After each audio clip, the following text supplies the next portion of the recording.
So, Emile Durkheim. Who is Emile Durkheim? I'm not sure if you've ever heard the name before, but he's actually a very important French sociologist. He's one of the founders of academic sociology. I find the term sociology a little bit underwhelming. He has associations with marketing, so instead of sociology, I prefer to talk about social theory. Social theory or theory of society. Social theory.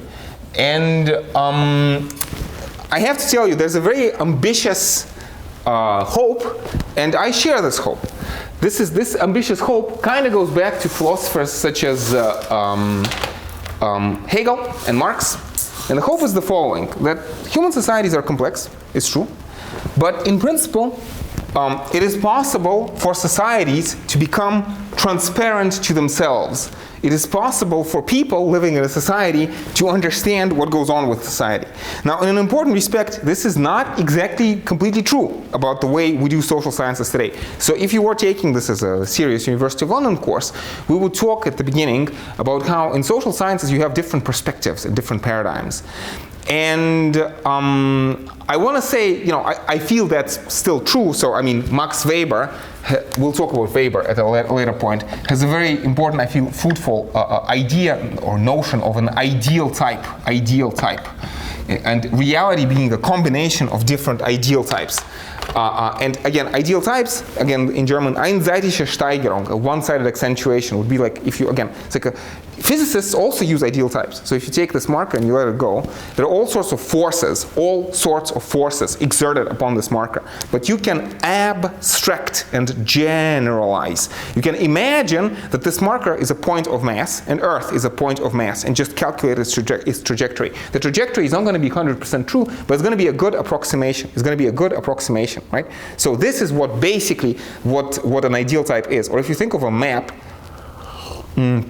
maybe if you think of a map of this room. So the map of this room presumably would show things like tables and chairs, maybe, I don't know. It depends on what map you need. But there are other things that you will not draw on a map, like you will not draw trash on the floor or cigarette butts or something like that. So it's like, a map is also an abstraction and a generalization. You emphasize certain features, you de-emphasize other features, right? And the reality, if you want, in some sense, is a combination of all the possible maps you can draw of reality. Again, maps of cities don't depict certain things, right? But you can, like trash. But you can also imagine a map of trash. So if you stack all the maps on top of each other, it's kind of an interesting thought. Jorge Luis Borges likes this thought that a map that perfectly represents the territory simply becomes the territory, right? So it always involves a certain level of abstraction, generalization. So anyway, reality is a combination of ideal types. Now, we do this in physics, we abstract. We also do this in social theory.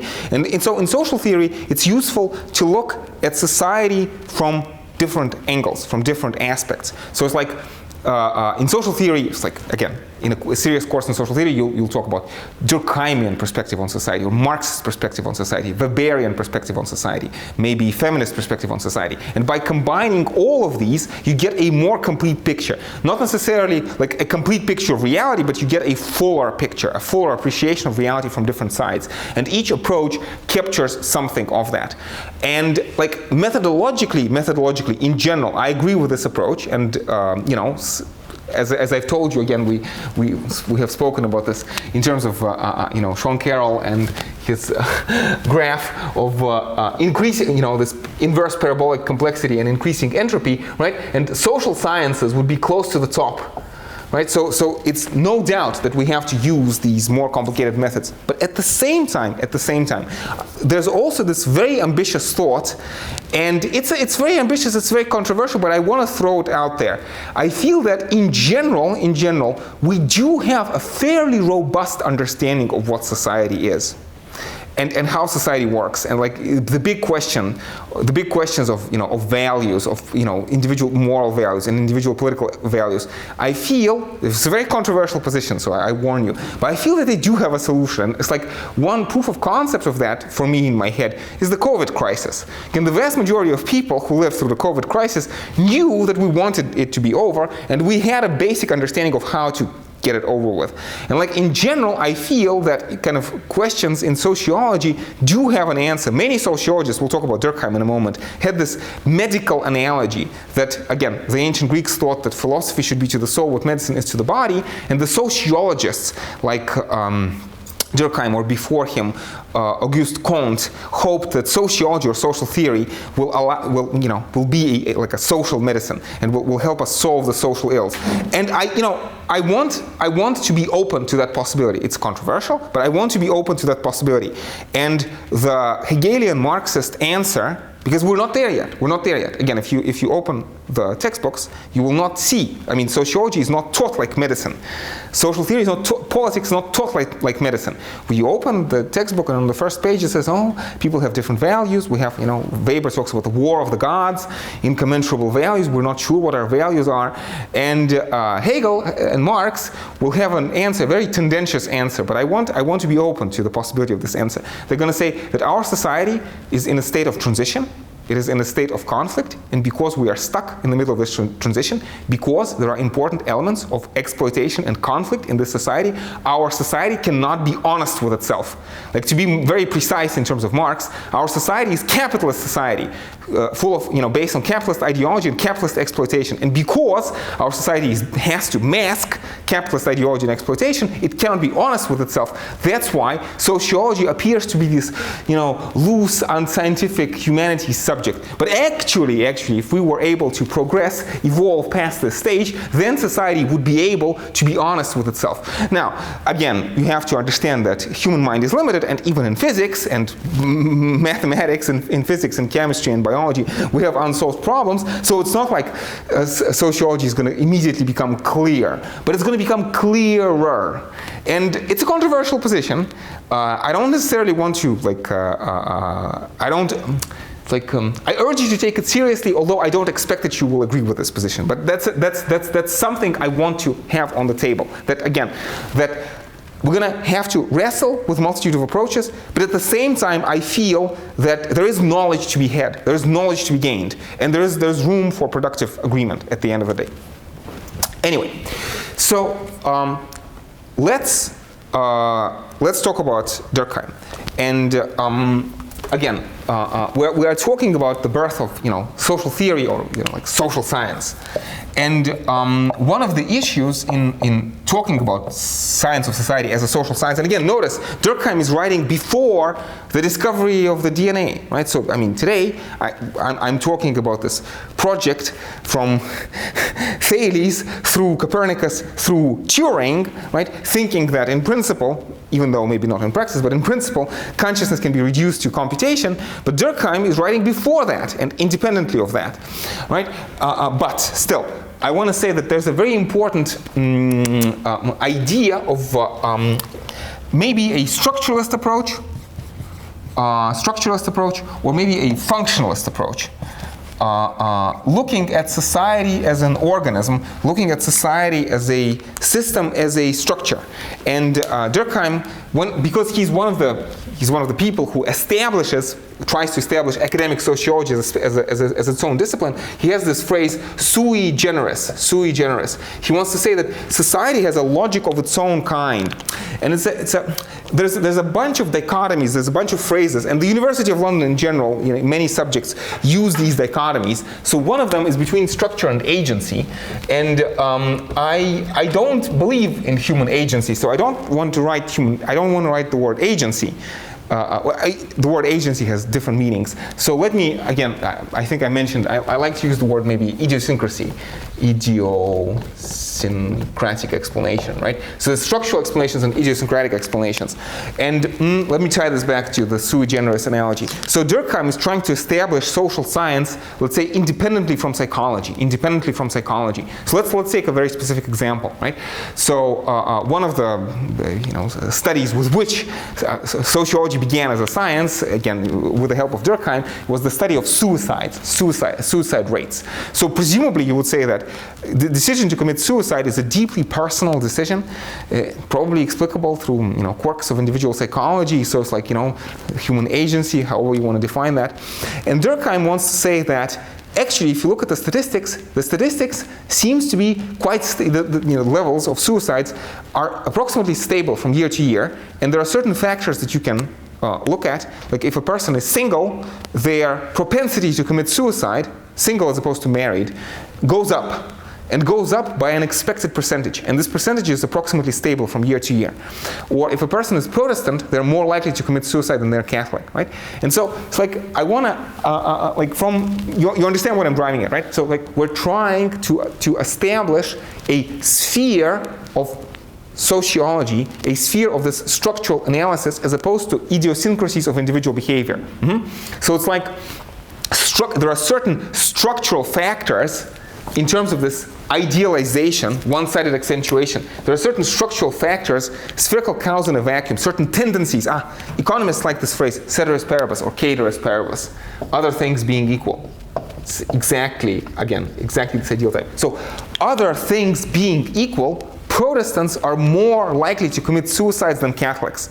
Other things being equal, single people are more likely to commit suicide than married people. And he talks about other factors like that. And kind of the idea is that if you could, methodologically speaking, if you could account for all the factors, which is super hard to do and practically impossible, then you could have a complete structural explanation.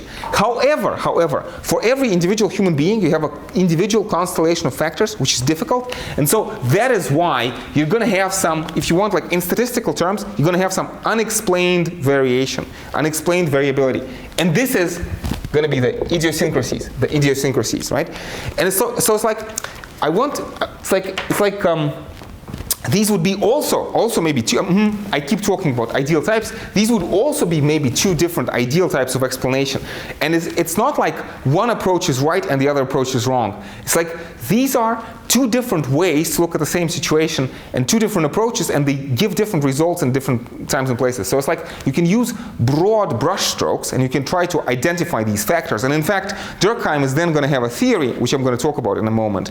He's going to have a theory as to why these different factors have particular implications, right? So you can look at broad factors, painting using broad brushstrokes, and this is going to yield one kind of knowledge of the social system. But then you can also be a psychologist, and you can go in depth and talk to a particular person and construct an individual biography. And in an important sense, these two projects are complementary. It's not like you can do one and just forget about the other, right? So it's not like structure or agency. If you want to have a complete description of human behavior, you need to look at both. So this, I think, shows you a certain kind of space for serious social theory. Also, maybe shows you a certain kind of potential limitation of social theory. But let me continue and let me talk about some of the details. So specifically, Durkheim again is using this organic analogy, biological analogy, maybe medical analogy, right? So we are imagining society as an organism. And there's an important, interesting word that we have, holism, from the Greek word holos, which means whole.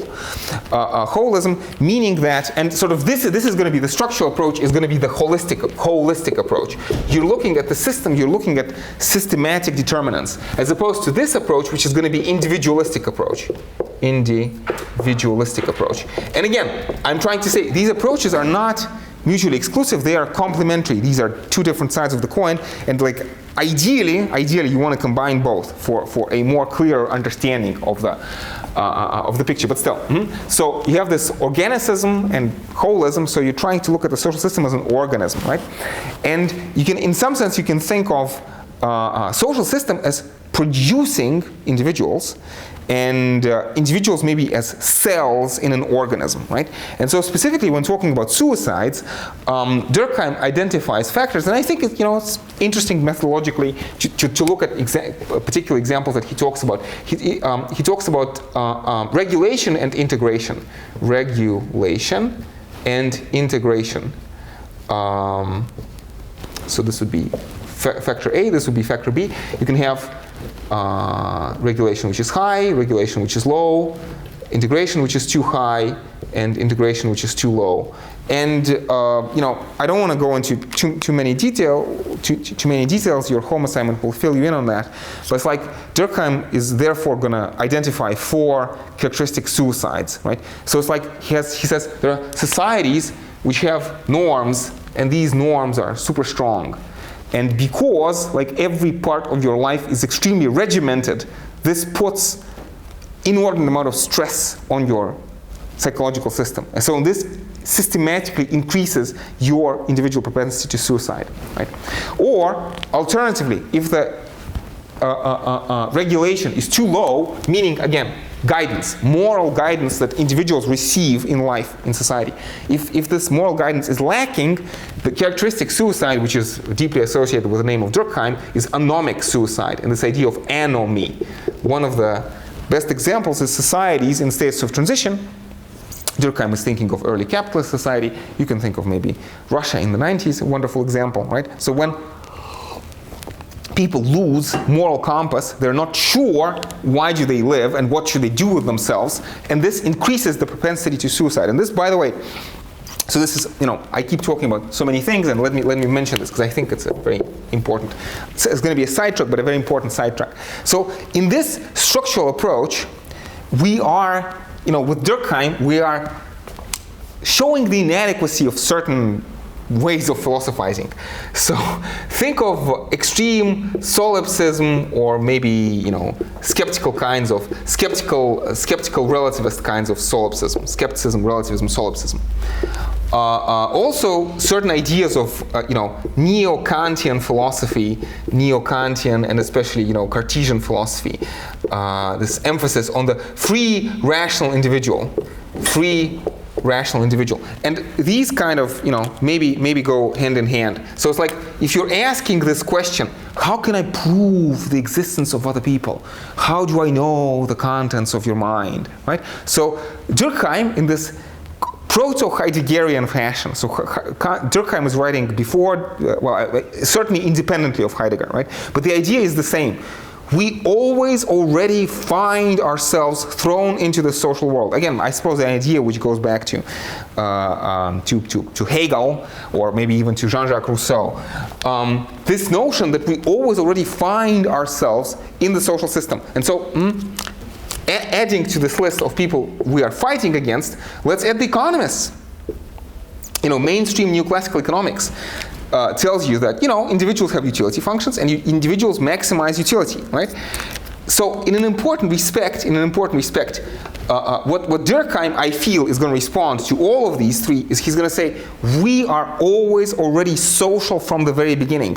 Our individuality, our individual consciousness and self-consciousness is linguistically constituted, it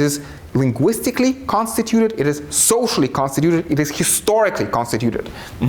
So we are individuals, and we speak a language, and we describe ourselves in terms of language. Language is social, and society is historical. It's a thought that goes back to, again, people like maybe Hegel and Rousseau. So language, society, history. And since I talk about Rousseau has this very interesting phrase, which is kind of, reminds us of Anomie, but it's used in a different context, but it's reminiscent. The French expression that Rousseau uses is perfectibility. Now, it's an interesting way, right? Because perfectibility, what does that mean? It means that human beings are imperfect, and they need to be perfected. So actually, I think the best way to translate this perfectibilité, French, is actually by using the phrase unfinishedness. That human children are born characteristically unfinished. You could say we are underdetermined by instinct. Human children, well, first of all, they die if they're not brought up by the parents, but in an important sense, again, as Aristotle says, man is by nature a political animal. Unless we are brought up as members of a well-functioning society, we cannot be properly human. We need other people in order for us to become human. So our sociality is part of what we are. If you imagine a child abandoned in the woods, they would presumably grow up to be deeply mentally deformed. You're not going to get like a free individual who is free from the constraints of society. Right? You're going to find an individual who is severely limited in their capacity for happiness and self-expression. So human beings are born unfinished, and in a very important sense, our society, Anomie, needs to tell us what is good? So I talk about the Platonic triad, beliefs, values, and desires.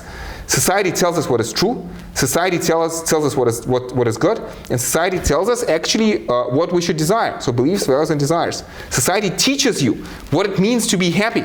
Society teaches you what to value, and society teaches you what to believe. So when we talk about this belief, there's a very interesting link between what Durkheim is saying and kind of this pragmatic enterprise in epistemology, because Durkheim is aware of these problems of Gödel's incompleteness theorem, that human mind cannot stand. There is no apodictic Archimedean point on which the human mind can stand. That even the logical assumptions that we make in our language and in our thinking are in some sense social. So logic at bottom lies on socially constructed and socially accepted assumptions. So in some sense, again, our, even our logical thinking is social. So it's like, we have this, like mathematics in an important sense is a language game, like basketball, baseball, or football. And, it's not just about following rules, following logical derivations. It's also about learning common rules. So it's like learning the definitions. And at the end of the day, these definitions and assumptions cannot be proven. We, in some sense, take this on faith. And this is, a bit of a although it's a complicated phrase which is easy to misunderstand, but there's an element of religiosity at the basis of society. Religiosity.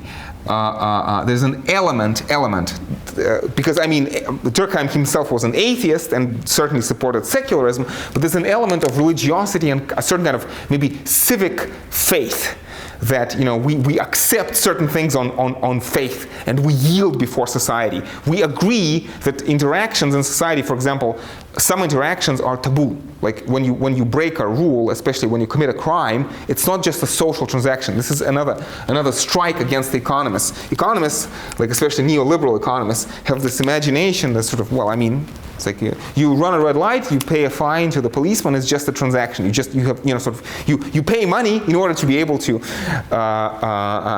run a red light. But Durkheim wants to talk. He talks about non-contractual elements of contract. Non-contractual elements of contract. That in addition to these transactions, yes, of course, there is such a thing as market, but the market needs to be inscribed into this kind of moral system. Like people need to, let's say, in the markets, the contracts are not self-enforceable. Like if you had to have a policeman over the shoulder of every policeman, you would run into an infinite regress of policemen, and society would be impossible. So at some point, people need to have a background capacity and a background propensity to simply follow norms. And this is also this kind of quasi-religious element. So it's like we have a propensity to agree with socially accepted beliefs, and we have a propensity to agree with socially accepted values. And sort of, again, this is necessary for the functioning of the system, but this is also true descriptively, again. And maybe I should pause here and give you an example, because students sometimes, I think, are correctly incredulous and ask, what do you mean society needs to teach us values? Can you give an example? And my favorite example is I teach economists a lot, and economists imagine that a pillar of earthly success is money, of course. And I feel like a very interesting example is to look at the status of money in the Middle Ages. You might have heard that especially banking was delegated, or maybe relegated would be a better word, to social classes or groups in society which were marginalized in various ways. So maybe, let's say, Jews or Protestants in Europe especially, they handled the money, and the question is why? So like an economist could ask, like, why would you give such an important resource as money to the people whom you consider somehow of lower status or untrustworthy? And the answer is probably, although again the situation is more complex, I'm oversimplifying a little bit, but it's like if you think of this in these terms, like the nobility, the nobles or the kings, right? They have their land, they have their wealth. And if push comes to shove and king needs money, he can just always go to the bankers and take the money by force. So, but the goal in life, the meaning of human life, the ultimate value is not having possessions, is not having gold. It is maybe having glory, or maybe being saved after you die. and being therefore free from sin of touching money, right? And so you can imagine somebody being a merchant in the Middle Ages, being a very successful merchant in the Middle Ages, or being a very successful merchant in ancient Greece, and thinking of themselves as a failure. Why? Because they have not earned themselves immortal glory, or they have not earned themselves the Christian salvation. In a similar fashion, how today you can have somebody who's like maybe a super I don't know, successful athlete and thinks of themselves as a failure because they don't earn a lot of money. So you can be like, what is the measure of success? What drives people? Again, Plato very famously said, again in terms of beliefs, values, and desires, that there are three kinds of passions that animate human beings.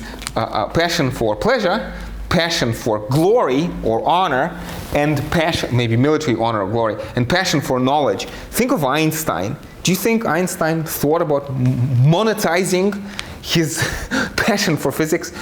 Like Nobel Prize winners, do they really like care about how much the Nobel Prize is actually paying them? Like what is the monetary value? Or are they in it for something else? Like people who work at CERN, at the Large Hadron Collider, are they animated by these kinds of desires? So apologies, this is a bit of a long digression, but what I'm driving at is, again, like there seems to be like all sorts of misconceptions. One misconception is that all motivation is reducible to material motivation, and again, I'm not discounting that.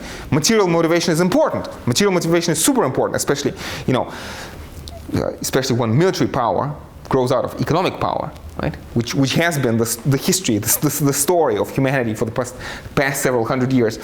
But still, this idea that society has to teach you what is valuable. What is valuable? And it's like, again, as somebody who, an experience I don't like talking about too much, but I have to from time to time, is as somebody who grew up in Russia in the 90s, I saw this with my own very own eyes. When people were suffering from this anomie, lack of moral guidance, and they were not sure, like, should I maybe give away all my possessions and go live in a monastery and pray to God for the salvation of my immortal soul? Or should I maybe instead go, enroll and, try to become a successful member of a mafia or something like that? And yeah, okay, I'm if there's a God and if Christianity is true, I'm probably going to go to hell, but still I'm going to at least going to earn a lot of money, or at least, I don't know, maybe die trying, something like that, right? So, but this relativity of values and society needing to fill in the blanks, whereas the human children are born unfinished and need these sort of kind of blanks to be filled in.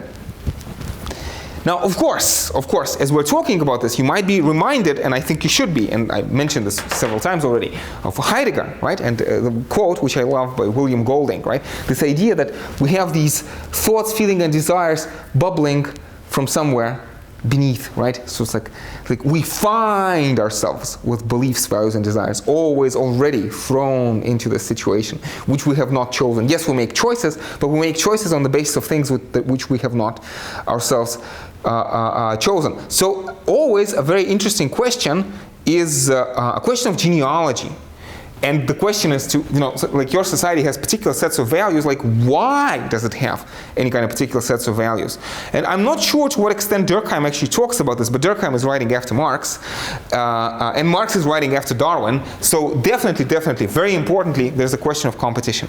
There's a question of competition which is lurking at the background. Question of competition. Competition and natural selection. Competition, right? And competition, and therefore the question of selection and the question of efficiency. And let me try to maybe give you some interesting examples. So again, when we are talking about values or some specific things that a culture does, so when we were and this is, again, Durkheim is known as a structuralist or a functionalist. And this is very characteristically a functional mode of explanation, So you remember how functional explanation works. So you have two levels, proximate and ultimate. So why do plants turn their leaves toward the sun? Proximately because they have a certain machinery, but ultimately because through random mutations, this is very important, through random mutations, you have selection pressure, and because turning your leaves toward the sun is more efficient in terms of competition and survival, this is a mutation that gets retained in a population. So you have two levels, proximate and ultimate. So let's talk about this in terms of society. Let's talk about rain dance. It's a wonderful anthropological example. So you have, let's say, some indigenous tribe, and they perform a certain kind of ritual, a dance. They're trying to summon rain during a drought. They're trying to summon rain. So you could tell a proximate story. And the proximate story is going to have to do with, maybe, with idiosyncratic beliefs, values, desires that they have in their head. So why are they dancing? Well, because they want to bring about rain. Why do they think that this is going to bring about rain? Yeah, you can tell a certain kind of story, right? What happens if you don't participate in the rain dance? You know, you members of your tribe get upset, and maybe they ostracize you or punish you in some way. Oh, punishment. Punishment is a very important topic to talk about at some point, definitely, and in relation to Michel Foucault. But ultimately, we, the anthropologists, we know that rain dances don't bring about rain. Very interesting. You can ask a person, idiosyncratically and psychologically, why the hell are they dancing? But they don't know the answer. You don't expect an ant to give you a theory of ants. You don't expect a chair to give you a theory of chairs. Why do you expect a human being to be able to explain their behavior? Well, one proposed explanation, which may or may not be true, but I think it's a pretty good explanation, at least as a start, is the notion that, well, actually, the rain dances don't bring about rain at all. Never have and never will, okay? Like, you can dance as much as you want, the rain will not come. It comes for meteorological reasons, which has nothing to do with people dancing. But societies or tribes which have rain dances, in the course of performing the rain dance, they increase solidarity, they increase group cohesion, and this helps them overcome challenges. For example, this helps them in times of war, when they compete against other tribes. So, proximately, you can tell a psychological story as to why people dance, but ultimately, it might have been a completely random mutation. Some tribe a long time ago just randomly stumbled upon this rain dance for reasons they do not understand.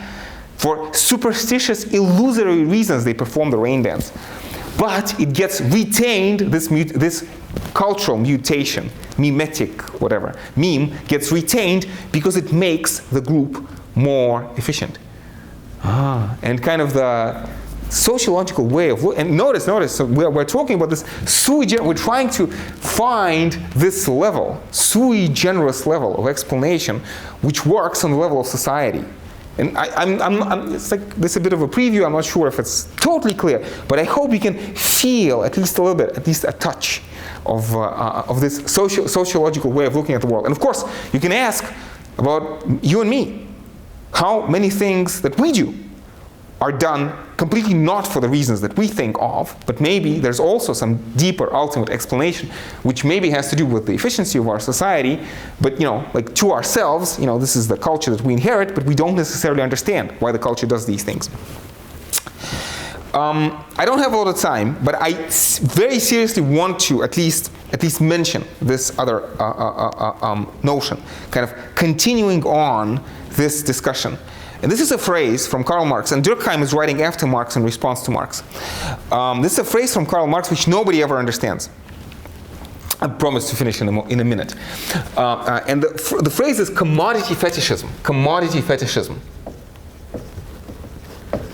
So, commodity fetishism means that you, as a theorist, fetishize the commodity. It doesn't mean that you worship your iPhone, okay? It means who is the fetishist for Marx? It is the economist who is the fetishist, who thinks that somehow the commodity is the real thing, is to be explained.